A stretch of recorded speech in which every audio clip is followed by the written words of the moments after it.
So it's good to be here with you all. Welcome, dear friends. Hello, Cloud Sangha members. I extend a heartfelt welcome to each and every one of you. Wherever you are, wherever you're calling from, whatever is alive within you right now, I want you to know you're welcome just as you are. And as I look around at all that are here today, I see a lot of familiar faces, a lot of faces I've not met. For those that I've not met, my name is Ray Manyoky. My pronouns are he, him. I'm calling from Frederick, Maryland. This is the land of the Piscataway people. This is northwest of Washington, D.C. I'm about an hour northwest of the city. And wherever you're calling from, it's just taking this time to honor those that walk the lands before you. And also to take this time to really take a look at all that are here today from all over the world, wherever you're calling from. We're really taking this time to soak in that this gift that we bring to ourselves of the practice is also a gift that we bring to each other, to the world. Life is a tapestry. Every human is a thread with unique hues and cultures and languages, locations. We're all part of this world, of something special. And the light of love within each of us powers our every step, animates everything we do. We're connected by this force, and no one is outside of it. And this really becomes the segue to, why the month's theme of inner freedom. I'm really happy to be here to share, my journey, my kind of path along the way of this exploration of becoming familiar with and maybe learning more about inner freedom. So we'll do a short grounding meditation to ground ourselves in the present moment, to open our heart. And then I'll do about a 25-minute talk. And then the remainder of our time, we'll have more of an open discussion. So for our meditation, feel free to turn your videos off or leave them on. We'll have everybody's microphone muted during the meditation.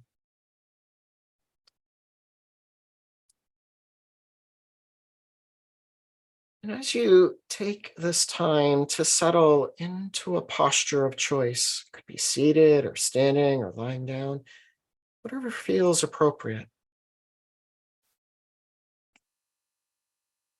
Really taking this time to settle into this moment.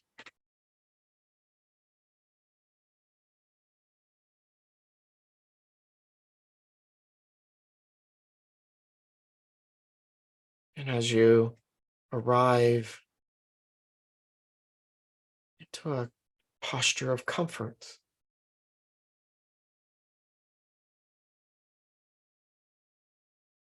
posture that allows you to be at ease in this moment, whatever you are aware of.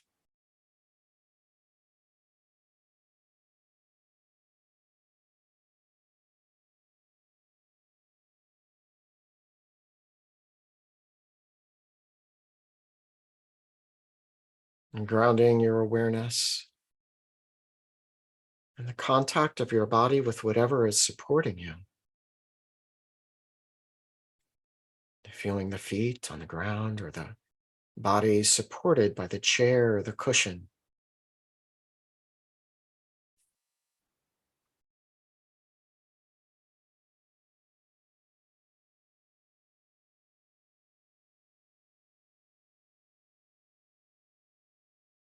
And as you guide your awareness down to these points of contact, you might sense that you're being held, supported,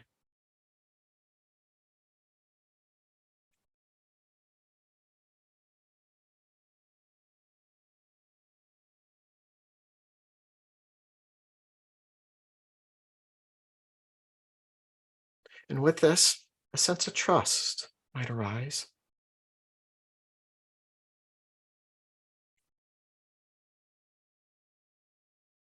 This may allow you to relax,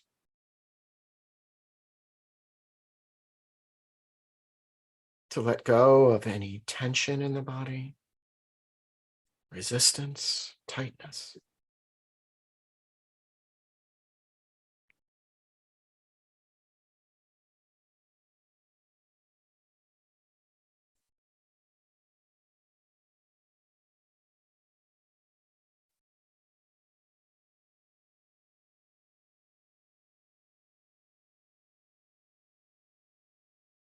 And you might bring your awareness to the breath, aware when you're breathing in, aware when you're breathing out.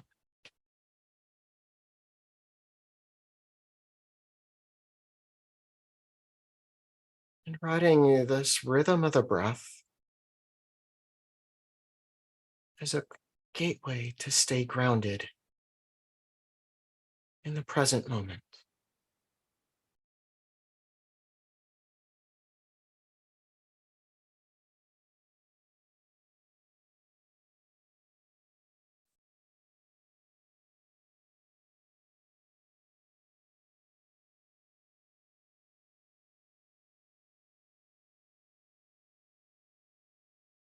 And as you bring awareness to the breath,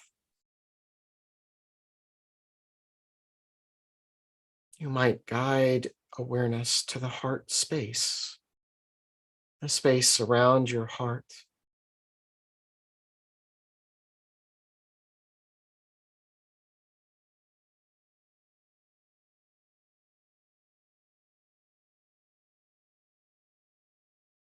And as you breathe in, breathing awareness to the heart, connecting into the heart space.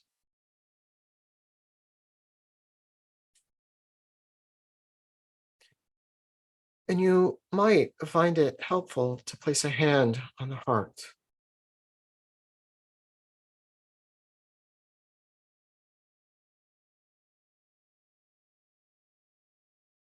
sensing and feeling this gentle touch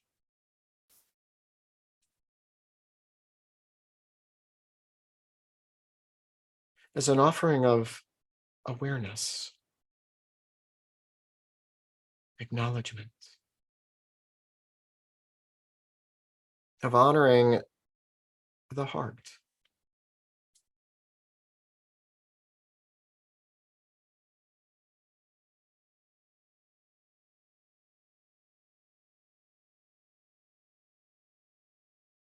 And as you softly breathe, connecting the breath with the heart, with the movement of the body,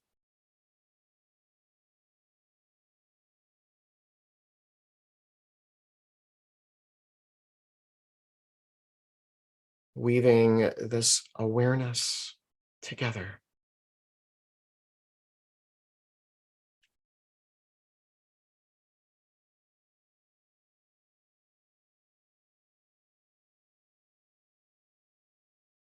And you might find it helpful to take a full, deep in breath, And then smoothly transitioning to a longer, slower out breath.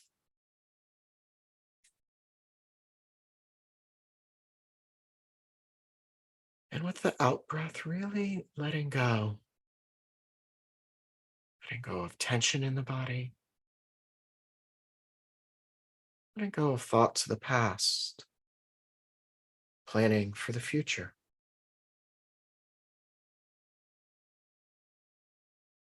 Really, really letting go.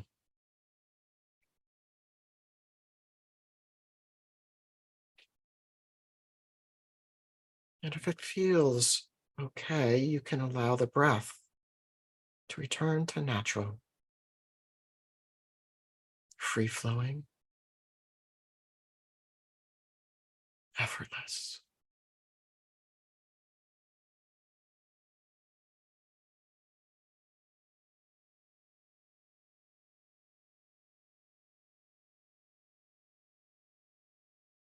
Sensing and feeling how the body naturally begins and continues to soften, to relax,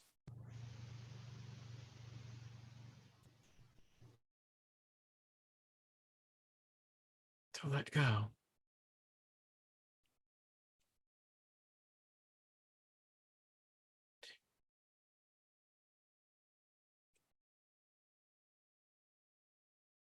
And if the hand is still on the heart, you might place your other hand on top of the first,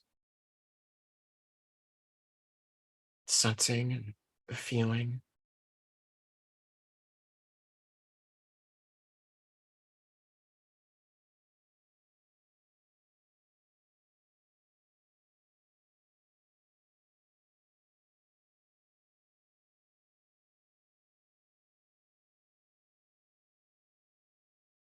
Feeling the rhythm of the breath,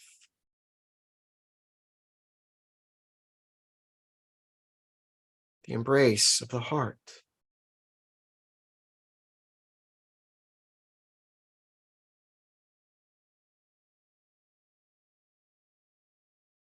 the loving awareness that we bring to our experience just as it is.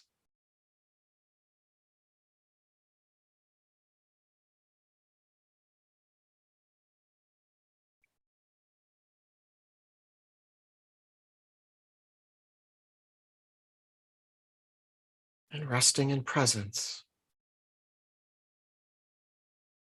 for a few minutes until the bells ring.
And as you slowly transition from this time of stillness,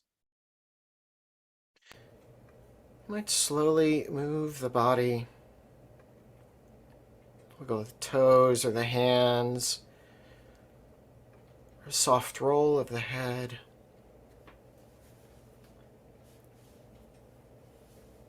Maybe feel the body twist or stretch.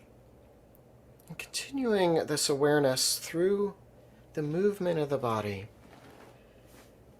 through the mindfulness and awareness of movement. Maybe even a nice big yawn, and taking your time. No need to rush.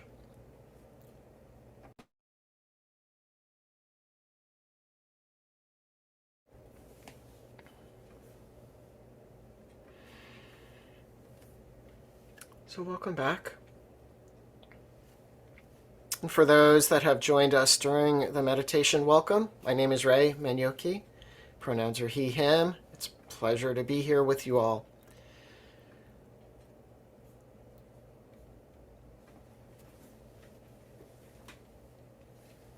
So, let's start with a story. Once, there was a village at the banks of a big, strong river. One day, a villager saw a person crying for help, being carried down the river. The villager, who was a strong swimmer, jumped in and pulled the drowning person ashore. And then, briefly afterward, another person was carried downstream, and then another and another. The villager called his friends for help, and they all came and helped. They got really busy and exhausted by more and more people in high distress in the river. And these villagers were fighting for their lives to save others in the currents day after day. So the villagers invented a net. It was cast across the river so it would catch people.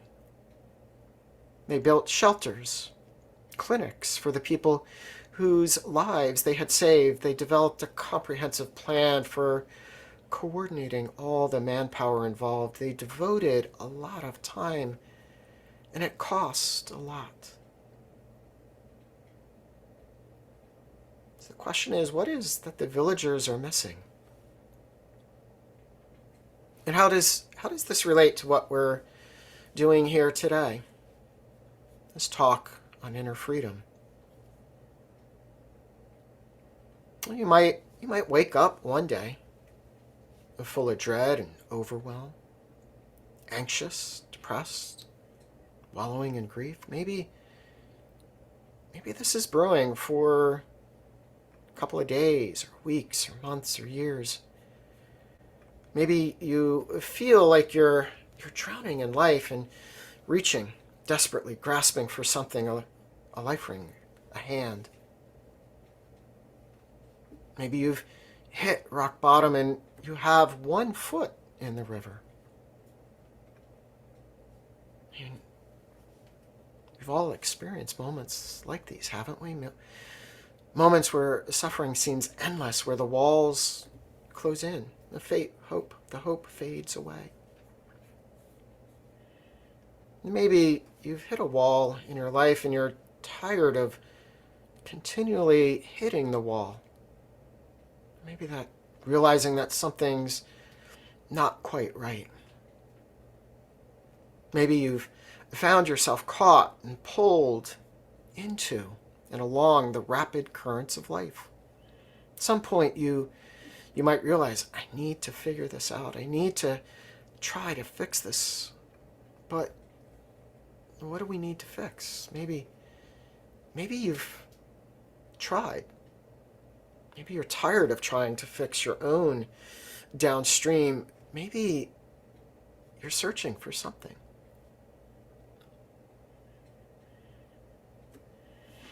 What if you're really willing to answer, what are the villagers missing? Why are people falling or jumping into the river upstream in the first place? Would you be willing to find out what's happening in your own upstream life?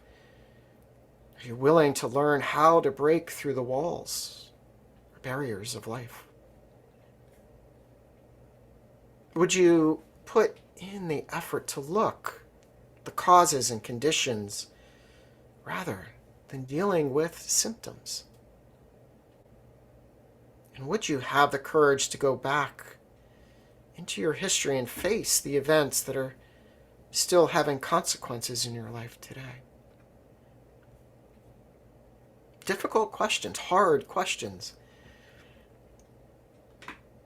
Jack Kornfield says, though we may periodically give in to despair, even when we are caught in these states, some secret part of us knows that there must be another way. Some part of us recognizes that even in the worst situations, the heart can be free.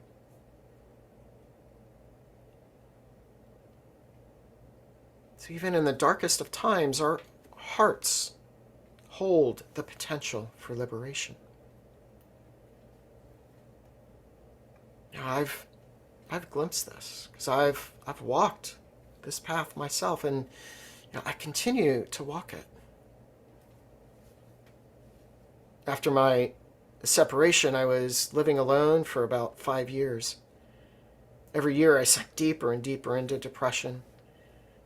I stopped doing the sports I loved, ice hockey and bike racing, that brought me immense joy. I lost connection with friends and was lost in this vortex of hell, in the deepest states of depression and fear and grief, and man, my suffering seemed endless. I felt like there was no hope, no exit. Even had, thoughts of suicide, of who would care if I drove into this wall. I had 2 friends at this time that committed suicide. Turns out they were very depressed, and none of their closest friends knew. This was a real wake-up call. I didn't want to become a statistic. And I was searching for a life raft, something, anything. I had this vivid image of floating in this huge ocean, just looking up and seeing these air bubbles. But there was like this big giant orange O-ring, and I could see my hand lunging for it. Just gives me shivers just thinking about this. But I began to realize I need to figure this out. I need to figure out what is going on. First and foremost, I wanted to live. Deep down inside, I knew that there was something calling me, some hidden wisdom, longing for freedom. I didn't know what it was or what it looked like, but I sensed the possibility. And thus began the journey towards,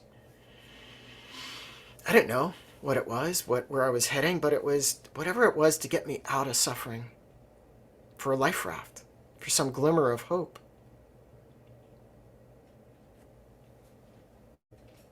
So this is where the journey begins. This first step on this path of discovery. And what is it that I'm seeking? What is any human being seeking? Could it be happiness, safety, satisfaction, connection? Could it be we're seeking to find our truest self?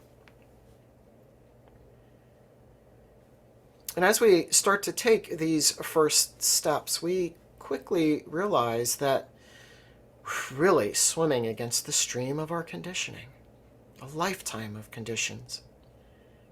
As we turn inward, we really begin to see who we are.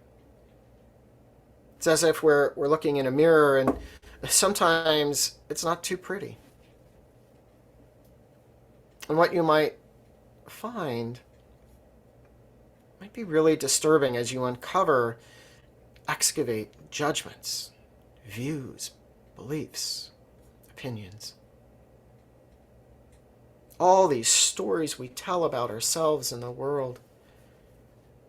Begin to see your conditioning from society, previous generations, culture, family of origins. What you become is a seeker of truth, of reality, of who you are.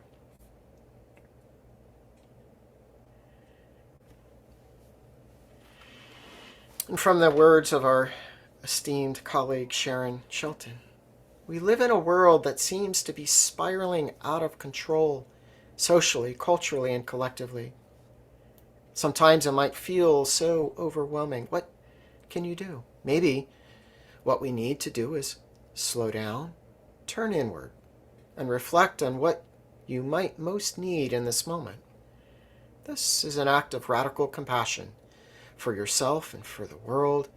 To prioritize your own healing and transformation is a priceless gift you can offer to yourself and others and to this world.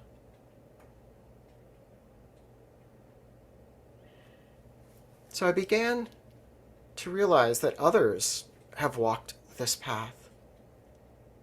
And there was one shining light that started to show me the way. In the earliest of the Buddha's teachings, he made an incredible proclamation. Monks, this is the direct path for the purification of beings, for the surmounting of sorrow and lamentation, for the disappearance of dukkha and discontent, for the acquiring the true method for the realization of nibbana, namely the 4 satipatthanas. It's a pretty bold statement and declaration. That this practice is the path to freedom, to liberation, to nibbana, nirvana. So when you sit in silence and meditate, do you consider or reflect on finding this freedom? Do you even know what inner freedom is? Or maybe a gateway to the journey starts with the question, why do we practice? Where does this path lead? And thanks, Scott, for those questions.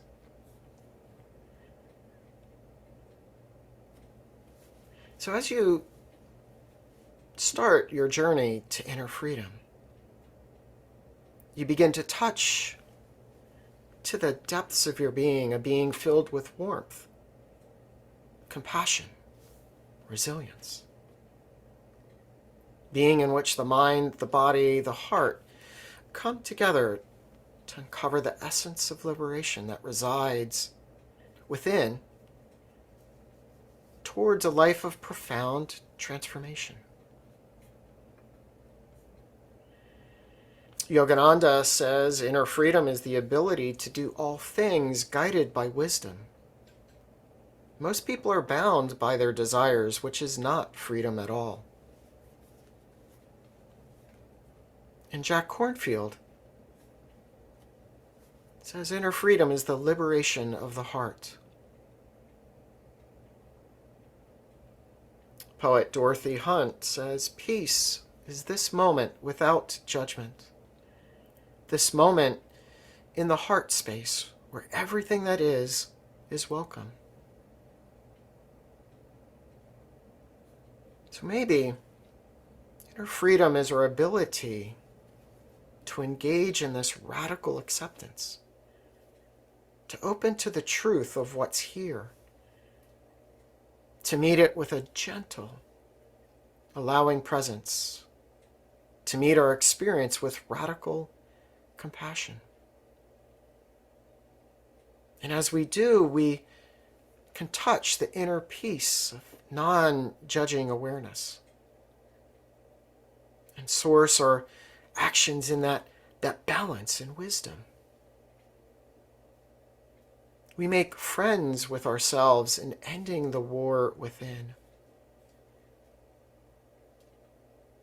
So let's just take a pause. And for 60 seconds, I'll ask you to reflect on what does inner freedom mean to you?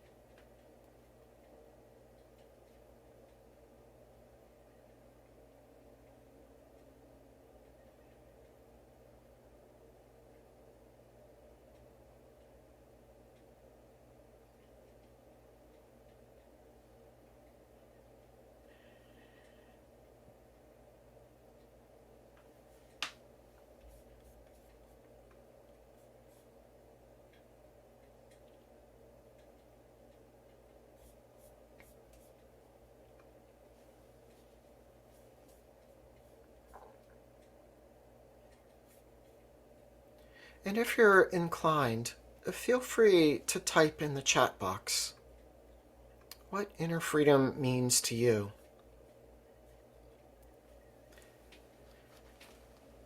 So awakening inner freedom is the purpose of hundreds of our Buddhist practices and other contemplative practices and trainings.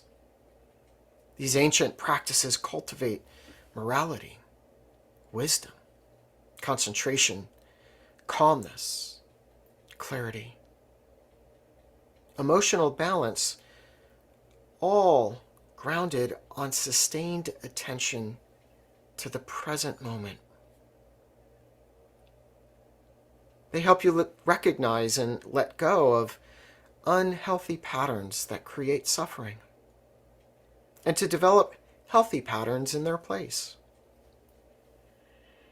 We begin to watch and observe the ego of habits, of behaviors we've built over a lifetime. We transform our relationship to thoughts and emotions. We begin to let go of this sense of self, of separate self, of a fixed self. We notice all these challenges from the stories that we tell ourselves, moving past the sense of resistance. Core Buddhist teaching of letting go of the three poisons of aversion, anger, hatred, of greed and clinging and wanting, and delusion. We let go of wishing my experience was different. We let go of arguing against what is. We begin to let be, to ease into presence, just as it is.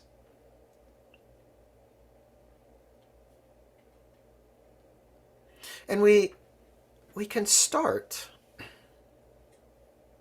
with an intention to progress along this path, and this may bring a sense of motivation.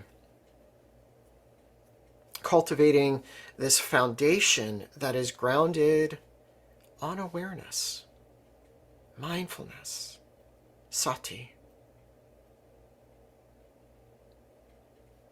And we can begin to understand what blocks our process through techniques like the use of inquiry, what matters most, what's between me and feeling happy or really good inside or well. Using techniques like focusing, where we use inquiry to uncover what blocks us, and turning inward to the body, to the somatic or the physical expression of what arises within the body, where we tap into this deeper knowing. This use of the felt sense to solve problems, to effect change, and to liberate creativity. It's a deeper knowing that leads to insights. We tap into this wisdom of the body, where the body knows the answer. And we use this also in techniques like rain for working with difficult emotions. We really begin to swim against the stream of our conditioning.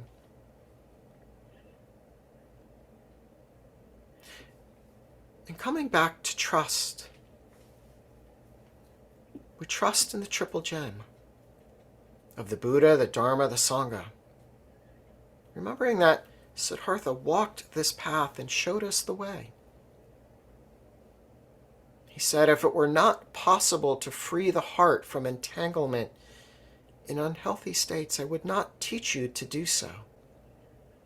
But because it is possible to free the heart from entanglement in unhealthy states, do I offer these teachings? So we trust in the teachings and the process, the possibility of liberation. And the Buddha said that just as the great oceans have but one taste, the taste of salt, so do all the teachings of Buddha have but one taste, the taste of liberation. Many practices, like the heart practices, practices of generosity and gratitude, taking in the good of hardwiring happiness. These are all ways to cultivate this liberation, this opening of the heart. And we trust in the Sangha, of cultivating friendships and remembering that Sangha is the whole of the holy life.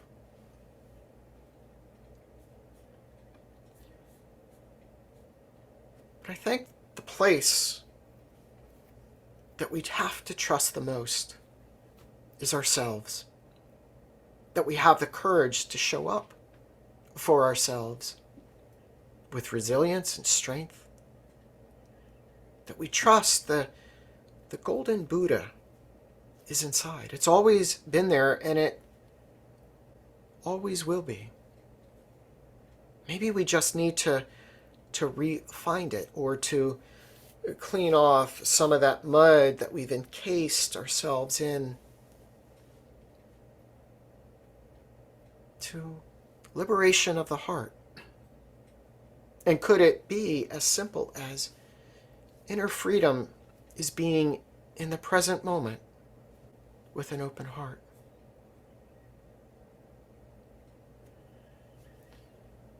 Ajahn Chah, try to be mindful. Let things take their natural course.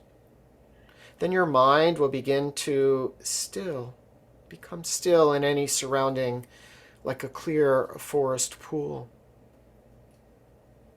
All kinds of wonderful, rare animals will come to drink at the pool, and you will clearly see the nature of all things. You will see many strange and wonderful things come and go, but you will be still. This is the happiness of the Buddha. So the search for inner freedom is a profound journey of self-discovery. It requires you to face the realities of suffering, of embracing mindfulness and wisdom, cultivating compassion, and living ethically. And as you take this journey, you contribute to the well-being of yourself and to others, really fostering a more harmonious, compassionate world. Inner freedom is the liberation of the heart. So may we all embark on this path with sincerity, dedication, a spacious heart that is crackable but not breakable, that is, that it may quake but not shatter, knowing that within each of us the potential for profound freedom lies within. So, thank you for your attention. I hope you found something useful, and we'll open up to maybe a prompt. The first prompt is, would anybody like to share, what inner freedom means to you? And since I have 3 pages, feel free, raise your electronic hand, and to find your electronic hand, go to the bottom of the Zoom window, click on Reactions, and then raise your hand.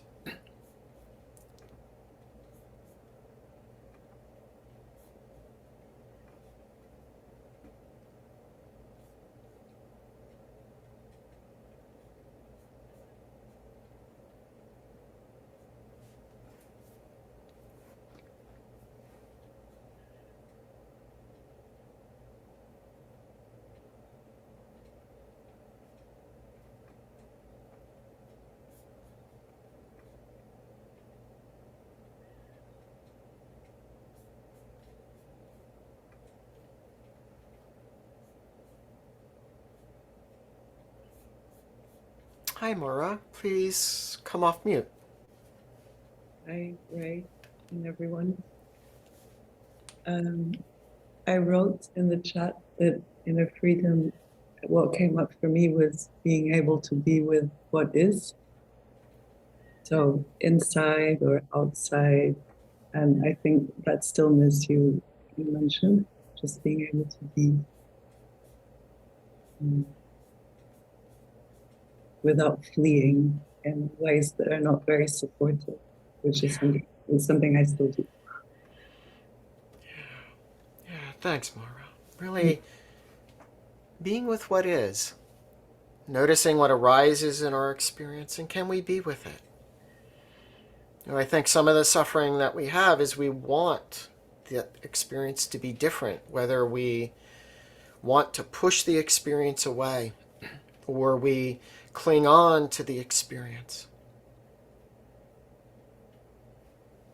Yeah. Anyone else?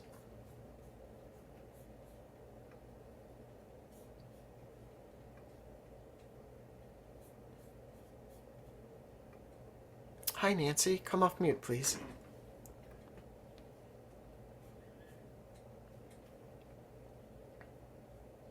There we go. Ray, thank you first for your generous offering of your heart and your authentic voice. Thank you for that. Appreciate it.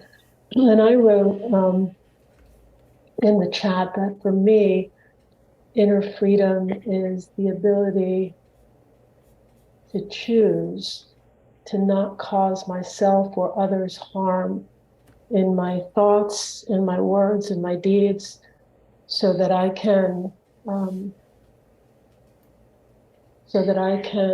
find that spaciousness in my heart and choose my words wisely, choose whether I'm going to act on something or not, recognize when perhaps what I'm thinking is some misperception or something that's not helpful. So that's my inner freedom, my ability.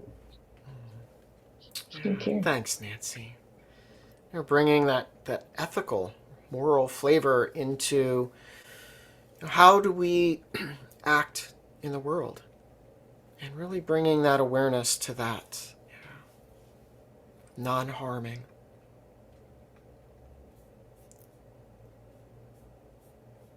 Cynthia, would you like to come off mute, please? Hi. Yes. Thank you so much for your talk.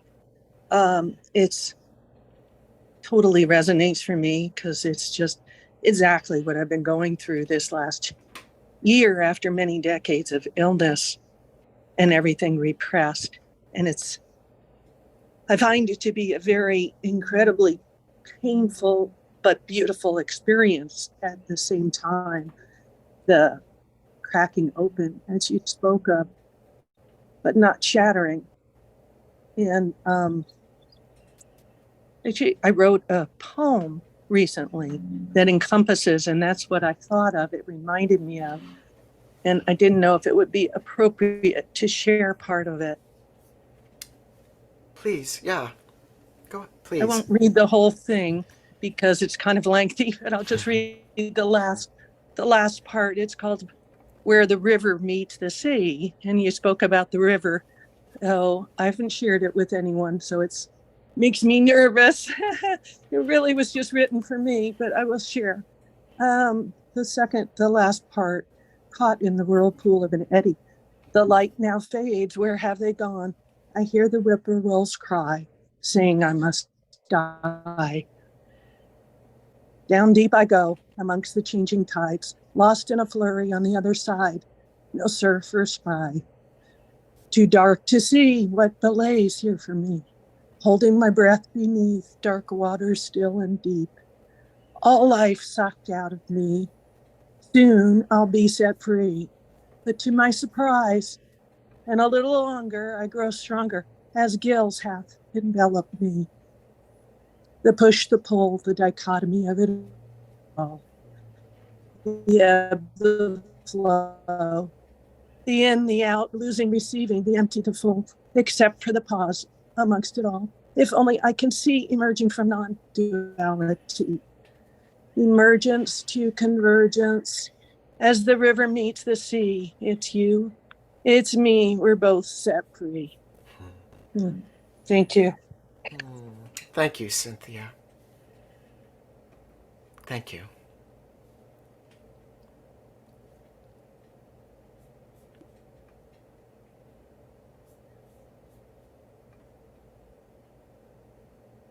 Anyone else like to share what inner freedom means to you?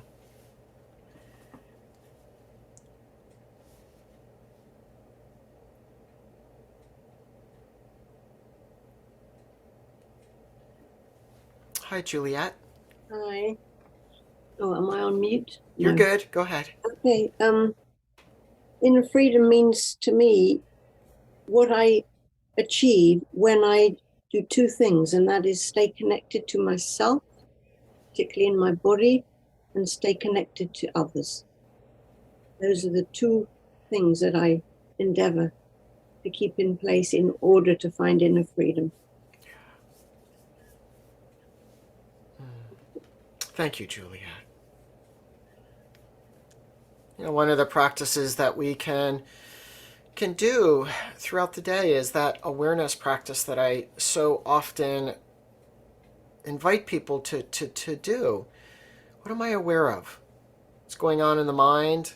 What's going on in the heart? How is the body? Throughout the day, just doing those quick check-ins.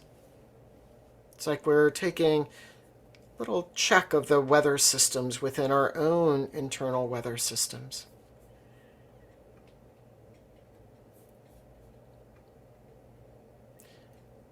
About how we're, when we think about inner freedom, and if we take the premise of inner freedom is based on this liberation of the heart, what are some of the practices that allow your heart to open?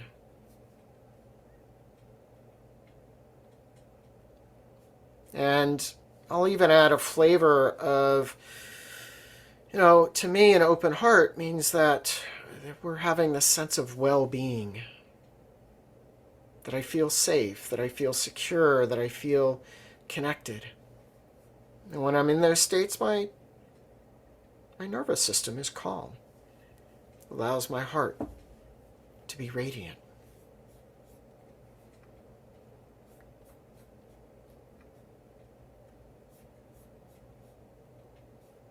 Hi, Allison. Come off mute, please.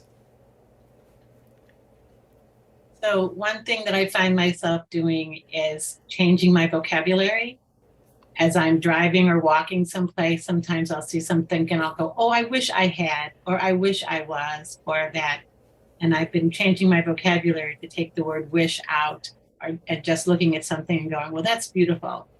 That's kind of a cool thing. And that changes my perspective. Thanks, Allison. Bringing awareness to the words that we choose. Thank you. Robin? Well, this is a very obvious one, but, and I don't know if it's really practice, taking a walk in nature just diffuses anxiety and depression for me. Yeah. Just makes my whole day better. Yeah. Thank you, Robin. Being in nature, walking, getting outside, really helps resets the nervous system. Brings a sense of calm to the nervous system. Hi, Janet. Come off mute, please. Hi, thank you. Practicing gratitude is huge for me. Gratitude. But anybody do like a gratitude journal by show of how many people do gratitude journals or have a practice of generosity? Yeah. quite a few people. I'm not much of a journaler, but I do value, for each of us finding what works for us. This is part of our path, is that there's hundreds of these different techniques and practices, and it's really finding what of all these practices works for each of us. It's not a one size fits all. So let's see. Who else? Anyone else? Hi, Sarah. Come off mute, please.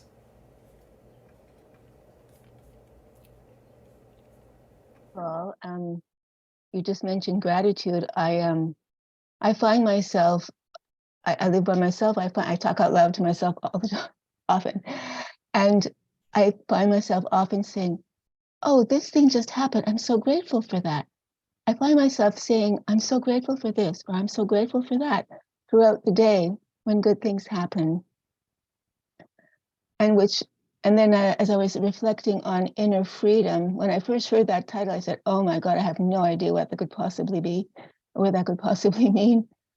But as having listened to you and contemplating that whole notion in inner freedom, I don't know, what's coming to me right now is it has something to do with knowing how to hold difficulties and suffering. I mean, when one can feel free from being a victim of suffering and difficulties, then there's a lot of freedom in that. One is free to do what one knows what to do in order to hold difficulties and suffering in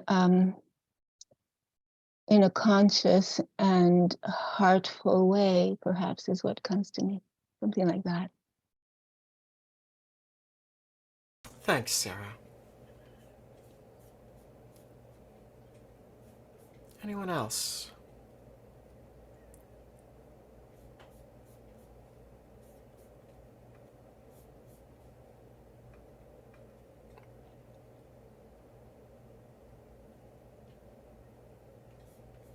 Hi, Linda. Come off mute, please. Hi. Thank you so much. It occurs to me that one of the things that has helped me find inner freedom, as of late, particularly, has been Cloud Sangha, and has been particularly the discussion groups where I can first meditate and then I can be with people who I can share my heart with, and that aren't giving me advice or aren't trying to fix things for me, but that just are willing to be there and bear witness to what it is that is on my heart. And that has opened my heart so much and allowed me to, with compassion, to be with what is. And that has been a very nurturant practice for me. Yeah, thank you. Thanks, Linda. The Sangha. How important the Sangha is. It's the whole of the holy life. And that the Buddha really placed this emphasis on community. And that, my experience in participating in groups where we have this sense of sharing, of being heard and listened to, and we feel like others are really listening to us, it makes us feel really connected, really safe to share. And that, I'm just always amazed at, we're here from all over the world today. And that many of us have been in, breakout rooms together, and the sense of sharing, the depth of sharing. It's pretty amazing. Janet, hi. Come off mute, Hi, please. I just wanted to, what I'm reminded is years ago that I read Man's Search for Meaning, Viktor Frankl, and that has stuck with me, that you can imprison a body, but you can't the soul or the mind. I know I'm paraphrasing, but it's meant a lot to me, and it speaks to me here. Yeah. Yeah. Thank you, Janet.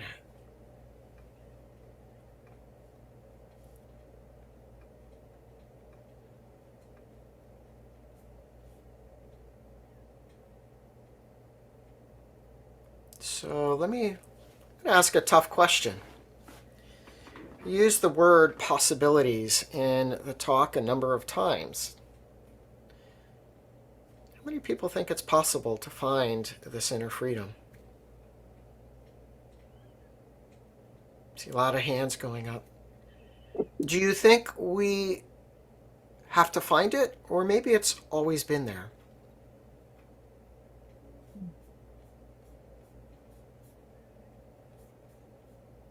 So that's one of the questions to go home with, is to really reflect on this question of, this idea, image of that golden Buddha inside.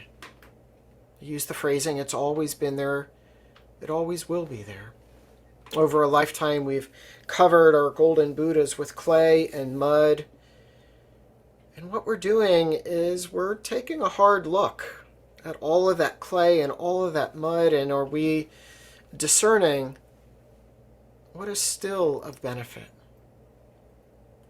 Can I begin to wash off that clay, that mud, and to allow that golden Buddha to shine brightly to the world? So I just have a couple of, maybe another minute, and in some of the discussion groups I have led, I've asked the question, what inner freedom means to you in my discussion groups, and here's just what has come back: a sense of equilibrium, freshness, openness, spaciousness, the sacred pause, non-reactivity, not being shaken up by experiences, the freedom from suffering and from our second arrows, letting go of self-doubt and inner critic, self-judgment, letting go of what other people think about me. The phrase, please release me from the bondage of self. Connection to nature, to identity, to gender identity, to softening and turning to compassion and forgiveness. I love you, keep going, rock the baby. And that this is really the swimming against, in some cases, the tsunami of religious or cultural or societal voices that keep us from our truest self. So the liberation of the heart, it's possible to find it. So thank you all. It's a pleasure to be here with you. And if you're new to my groups, my tradition in going out is if you put your hands up and then roll your palms outward, so your palms are kind of touching the edge of your video screen, and then take a look at all the folks here, wherever we're calling from all over the world. This sense of connection through vision is really also a connection of the heart, a connection of opening the heart for ourselves, to keep our heart open for ourselves and to allow it to radiate out to the world. And maybe this is how we make the world a better place. So thank you all. Blessings, everybody. And see you the next time. Feel free to come off mute and wish each other goodbye.